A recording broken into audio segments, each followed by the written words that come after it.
So now we have to decide what kind of well pump we're going to use, if we're going to use a solar pump, or if we're going to use a submersible pump, or one that sits above the pipe. We're going to be figuring that out. So, and the other thing is the exterior rendering on the building is almost done, and the solar panels have been put up on the roof. So we'll get back to all that in a minute. I'm going to run up to the site and I'm going to show you about where we are right now and what's new. So hang in there. We'll be back in just a minute. So guys, here I'm up at the site and I wanted to catch you up on where we're at right now in the build before we get into the well issue. Gotta get away from all the noise first. So let me show you right now where we're at, and this is pretty good. So right now they're working on the under eaves and they're putting in the spandrel eaves. And what I like about them is you can see the soffits are installed inside those eaves. And let me show you. So there you go. You can see that they're putting in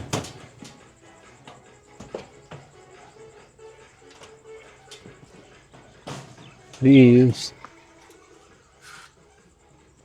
And it's looking pretty good. And you can see that they have the soffits already in the spandrel metal. And the other thing that I think is pretty good about that is you can actually see the gap that is between the spandrel eaves and the insulation above it. So you can see that there's a nice gap in there, and they're creating an airflow that's going to help keep us cooler throughout the build. And so I'm pretty happy about that. And the other thing that they're doing right now,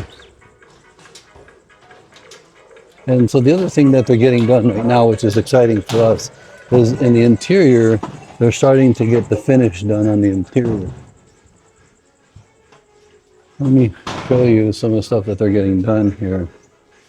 And what I really like is just the professionalism that is involved in this. Here you can see they're starting to get the interior finish done.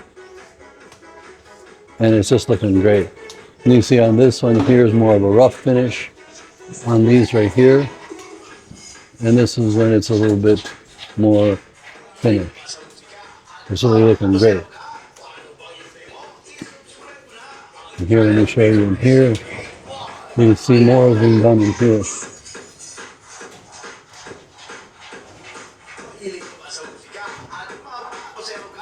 You guys are doing a great job. Some of the rough finish has been done on this wall. So this is pretty exciting. I want to show you something here too real quick, guys, because there's all this talk about the spandrel. And one of the things here that you can see is that the wall, it's not completed yet, so they're not going to be putting in the lintels until the wall is at the height that they want it to be. But when they talk about the vertical reinforcements, they're here. They're in the walls already. And so the other thing is that they have here is they have tie beam up above. So for all the talk about everyone that's saying that this is not structurally built, I'm just going to tell you, yeah, you're not correct. This is structurally built. Our engineer is doing a great job. And so we're happy with that. The other thing you can see over here, as you can see, they have vertical rebar all throughout the build. So, like I said, for everyone who thinks that they know what's going on with my build without coming to the site, well, yeah, they don't really know what they're talking about.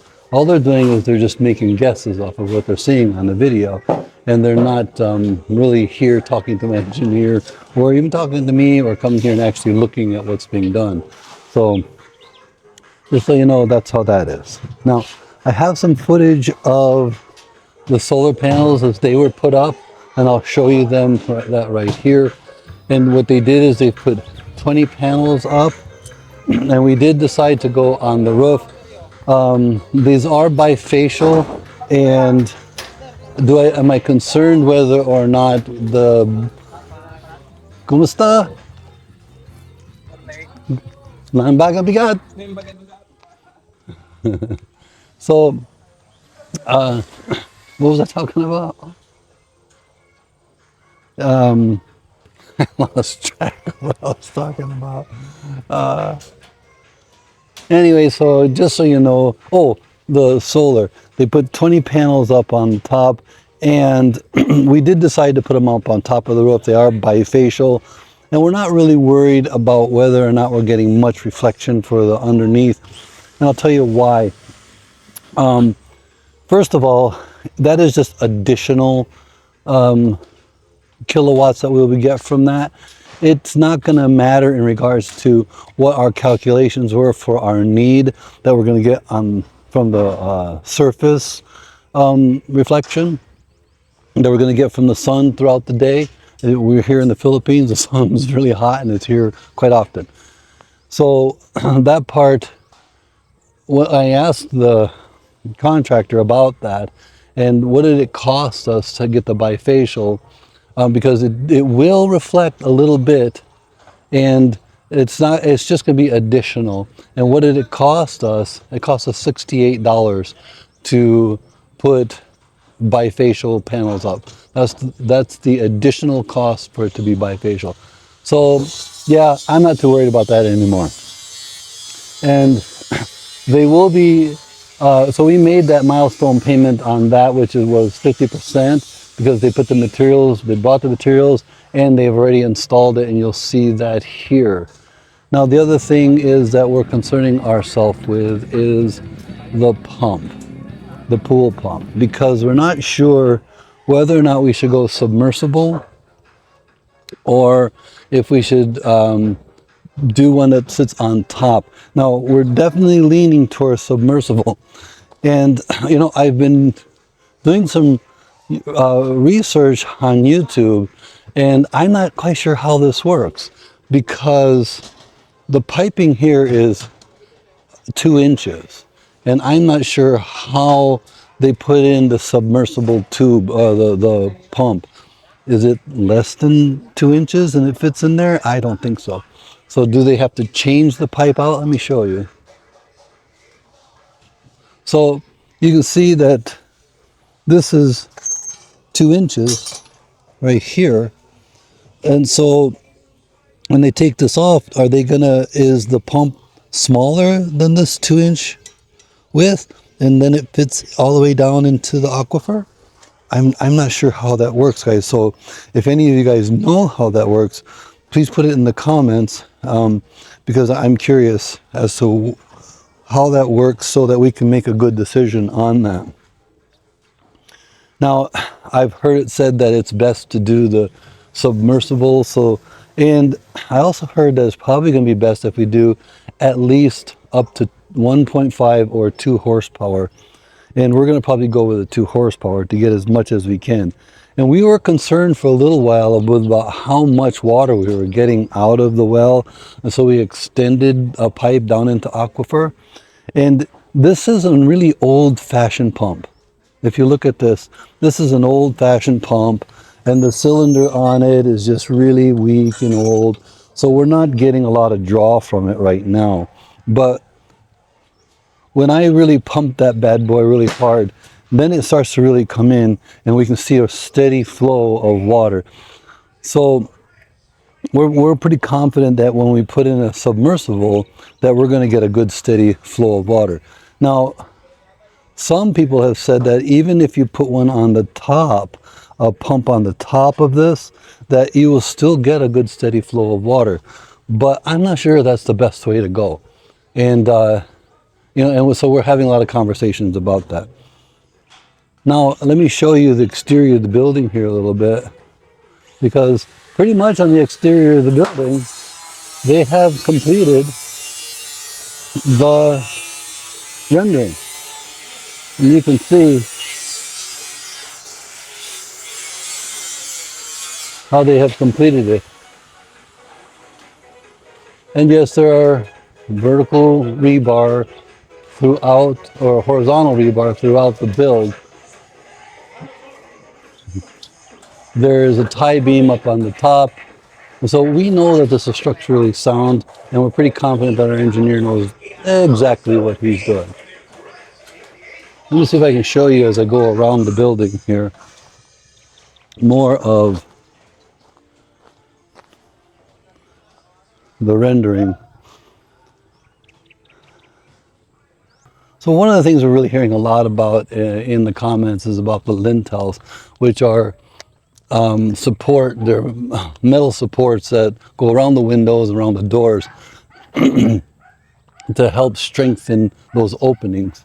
And even one guy, I'm kind of flattered because this guy's got 125,000 subscribers, and he decided to take my build and do a video on it. Now, it was a negative video, but that's how he makes his YouTube channels. He just brings people up and he says negative things about the build. But he hasn't come to the site. He doesn't talk to the engineer, so he really doesn't know what he's talking about.